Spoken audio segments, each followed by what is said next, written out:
I'm going to tell you a story about right after the Castellano hit. Now, you guys obviously know that I'm part of it. I'm the actual guy who planned it, directed it, controlled it. John was my driver. Tato, I never told Tato. He was my captain, and you know how I felt about him. I loved him. But I didn't tell him nothing about the plot the whole time we plotted. Right after that, we cleared it up a little bit, and I got in the car with Tato. And I'll never forget the way he said, "This will destroy Cosa Nostra. This is the worst thing that could have happened. People will die. Things will happen." I said, "Tato, don't worry about it. I got you. Don't worry about nothing." He was too wise for an answer like that. He knew. He knew right away. "You'll take care of me?" He knew. He knew I was involved just by saying that. I said, "Of course I'll take care of you. Nobody will do nothing against you."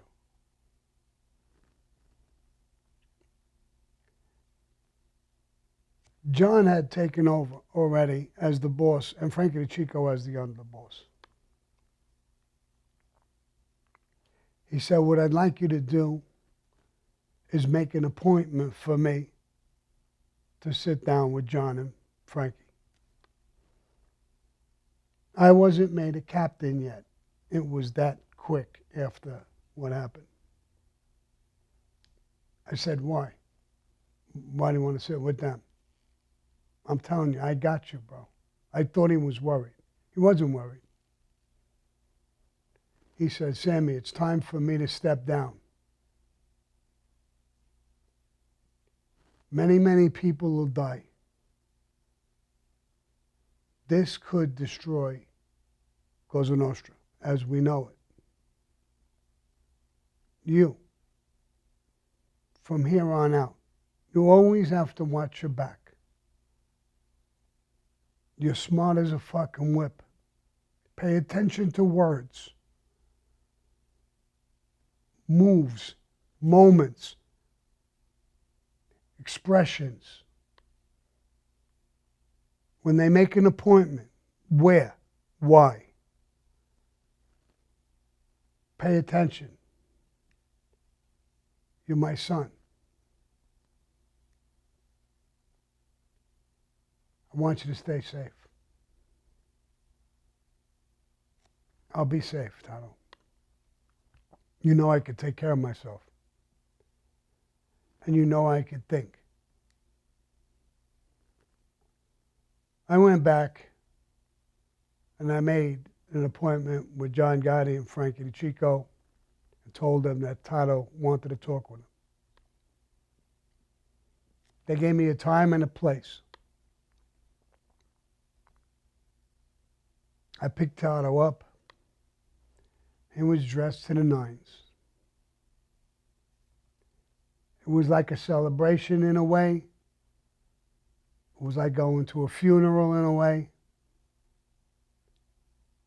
But he was dressed to the nines.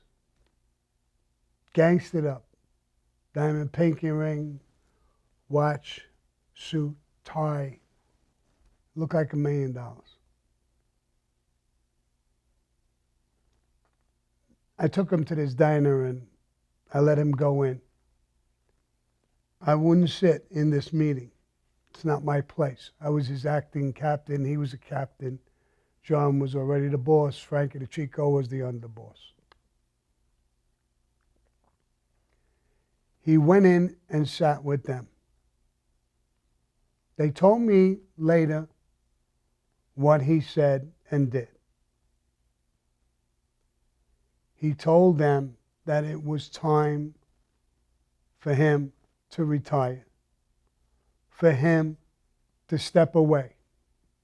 He would always be available if needed, but it was time for him to step away and for the young guys to take over. And that he wanted to step down his position as a captain. It may sound like nothing, it's a big thing in Cosa Nostra. They said, okay, Tato, you're revered for years. You're a good man. We'll keep you under us, the administration, boss, underboss, and consigliere. He said, no, I would like another favor. What would you like? I would like Sammy to take over my position as Gabardine. And I would like him to be my Gabardine. I would be under him. If that's what you want, Tato, that's what we'll do. As of today, we will take you down. As of today, we'll make Sammy a Gabardine, and we'll introduce you to him as your new Gabardine. That's what was done. When I got back to the club, Tato's son, Charlie Boy, was a friend, made guy, friend of ours. Tato called his whole crew together. He introduced me to Charlie Boy as the new Gabardine. He took every one of the maid guys who was there and introduced me as their new Gabardine. I was no longer his acting Gabardine.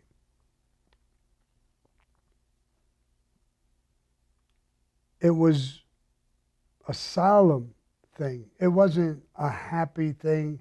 It wasn't a sad thing. It was just tons of emotion and feelings in the conversations, in the words. And the hugs were special. It was a different kind of a hug. It was a different kind of a kiss on the cheek.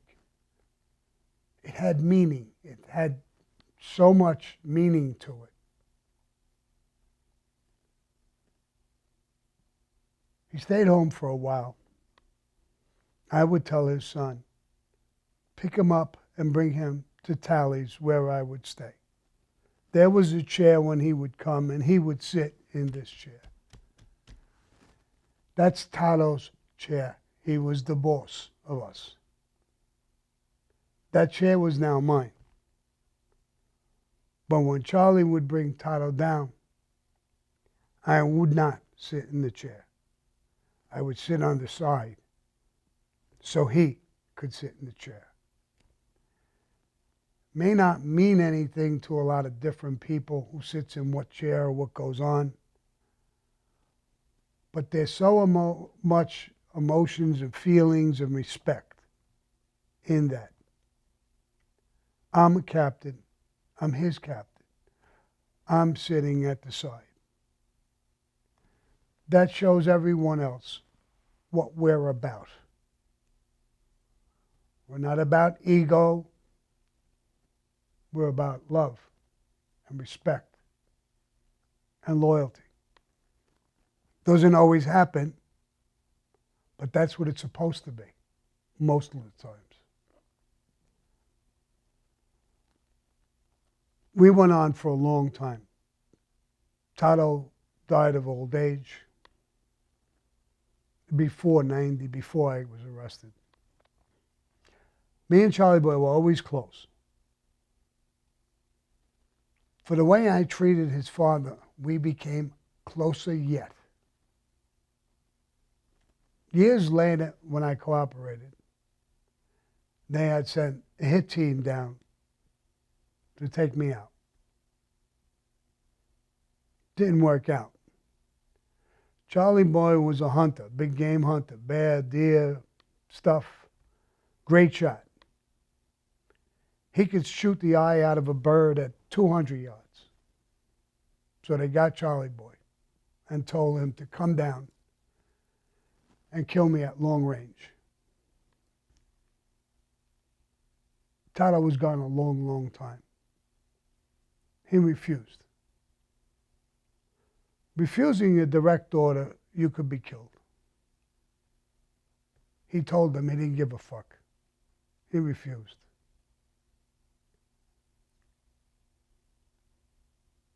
I guess my closeness with Tato and him with his own father, we became brothers, real brothers.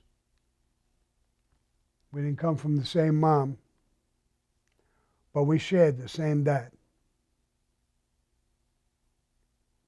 And that's in Cosa Nostra, what Cosa Nostra is about, loud and clear. I hope you understand this story. I can't get into it further because of the podcast. I will probably be saying it again. I got producers who are probably having heart attacks right now. But if you like this story, press like. If you could subscribe. It helps me tell the stories. I don't get people breaking my chops. They let me go if there's a lot of subscribers. So subscribe. And you'll get noticed that I dropped something. Adios.